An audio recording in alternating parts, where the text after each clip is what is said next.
Dominion 6 might be the most complex and deep 4X strategy game ever made. A true god simulator with unparalleled scale. But it's definitely not for everyone.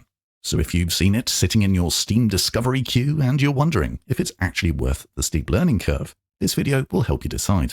I'll give you a quick 60-second summary of what it actually is, show you what the gameplay feels like from the UI to the massive battles, and finish with who this game is really for, plus a look at the modding scene. So, let's ascend. Dominion 6 is a turn-based strategy game. The battles may look real-time, but they're just a replay, so you can observe how your careful scripting and positioning played out in great detail. Your main character is a powerful pretender god that you create yourself. Anything from a dragon to a literal monolith, seeking to dominate the other pretender gods. They do that by raising commanders and recruiting armies to expand control to new provinces, reaping their resources to construct powerful fortresses while spreading their dominion over the world. Magic is a huge part of the game, with a plethora of nations containing many powerful spellcasters who research new forms of magic. We're talking literally hundreds of spells that can wipe out entire battlefields or can even affect the entire world. So if you like the sound of a classic 4X with exceptional magical depth, an old-school, no-nonsense approach to strategy games, and enough units and spells to make Warhammer 3 look like a dweebish demo, Dominion 6 might be your cup of tea.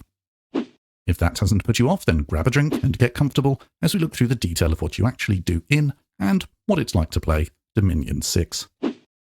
After some pretty standard world creation options, you need to choose whether to play in the early, middle, or late ages, which will determine which nations are available, with the earlier age having a stronger emphasis on magic, whereas the later age has a greater emphasis on cold hard steel, and the middle age is that sweet spot between the two, which I thought was a pretty cool feature of the game. Designing your pretender is a major part of the game. A movable unit on the map, they can lead armies as a commander, and even destroy enemy armies on their own. When creating your pretender, you have 450 points to spend on their physical form, magical abilities, and the effect of their dominion. You can also trade for more points by having your pretender appear later in the game, by selecting a dormant or imprisoned starting state. There's a lot of choice with the physical form. Dragons have their obvious advantages, as do vampire queens, but you could choose a literal fountain of blood that just kind of sits there, and some pretenders can change form. There's a heck of a lot of choice here, which will consume some of your 450 points. Then you can decide how powerful in magic your pretender will be, and in which specific magic paths. This will have a huge knock-on effect to the rest of your game, as magic is such a large part of the game, and your pretender is the center of your nation. You can also select bless effects. Basically, some of your units are sacred. Sacred units can only be led by certain commanders, such as your pretender, and they receive whatever bless effect you choose upon pretender creation, which can make them seriously powerful. And then we have scales. But to understand scales, we must first understand the concept of dominion. The world is split into many provinces. If you successfully invade a province, you own it and reap the benefit of its resources, as well as being able to build and recruit there. Dominion spreads through provinces, reflected as a glow around them, but this is separate to province control. Dominion represents the belief in your pretender god by the population that live in each province. It's spread as your pretender moves through the world, it radiates from your capital, and from anywhere you build a temple, as well as by a commander that you select as your prophet.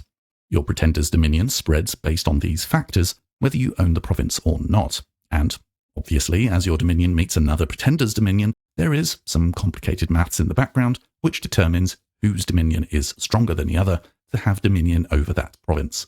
Or you could get your priests to preach just that little bit harder. For provinces where you have dominion, the scales you choose when designing your pretender begin to take effect. The scales are different levels of order, turmoil, productivity, sloth, heat, cold, growth, death, fortune, misfortune, magic, and drain.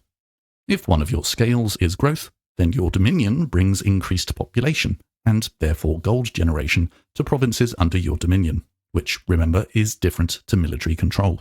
Each scale has two sides, and each nation has different preferences. If your nation prefers to be cold, and your enemy prefers to be hot, then spreading your dominion to their provinces to turn them cold will have a negative effect on their armies and a positive effect on yours. Think the White Walkers from Game of Thrones. Also, completely removing an enemy's dominion is a way of defeating them, as if no one believes in a god, they basically no longer exist. So dominion is a genuine way to win the game. You need your provinces to generate gold so you can recruit and maintain troops. You also need a resource that's literally called resources when recruiting, which represents the steel for a unit's weapons and armor, for example. Provinces also have a limit on recruitment points each turn, all of which limits how many troops you can train and maintain as the game progresses. Another key resource is magical gems, and there's one type for each magic path, such as fire gems and water gems. You need these to cast spells, create magical items, and they can also raise the casting level of a mage, so they can access more powerful spells. You obtain gems from various magical sites across the map, which you need to search for before you can start to extract them from the magical site. There aren't actually many buildings to construct in your province. You create a fort to recruit and defend. Forts can be upgraded a few times into a fortress, etc. Then we have temples, which, as mentioned earlier, help spread faith and therefore your dominion, and unlocks recruitment of other units. And then we have labs, which help speed up your research of magic. Each province has at least one type, such as forests, farmland, mountains, rivers, or a mixture of more than one of these. The province type determines what you find there. Farmland is good for money, whereas forests are better for magic sites, so you can obtain gems. Provinces also have different levels of supply. The bigger the army in that province, the more supply they require. Magic is split into 7 schools: conjuration, alteration, evocation, construction, enchantment, thaumaturgy, and blood. Research in this game is entirely about unlocking more magic spells by researching increasingly higher levels of these magical schools. Research is performed by your magic users as an action they can perform each turn, and some are better than others. There's no other tech to unlock, but boy, there are a lot of spells. There are 9 magic paths. 4 are elemental, fire, air, water, and earth. 4 are sorcery, astral, nature, death, and glamour. And then there's the blood path, which behaves a bit differently to the others. To cast a spell, you must A. have researched the school up to the level required by the spell, and B. the mage must have adequate proficiency in the magical path associated with that spell, and C. you must have the gems. Your mages can do so much in this game. They research, they look for magic sites, and they can even craft powerful items that can be worn by your warriors. Battles in this game are automated. They are not real-time, even though at first glance they may look it. However, what you can do prior to a battle is set the formation of the units in each army, and give them basic orders for the beginning of each battle before the AI takes over, and does the rest. Each commander can command a certain number of units in total across a certain number of squads. Better commanders can command hundreds of soldiers across multiple squads, and each squad can be told where to start the battle in relation to each other, so archers at the back, for example, but also be given some basic commands, such as move forward and attack the closest unit, or wait a while, or cast spells in a specific order. Battles are won or lost based on these scripts, and then, once a battle has occurred, you can watch a ludicrously detailed replay to see where it all went wrong. Outside of magic and commanders, there are a few different unit types to choose from.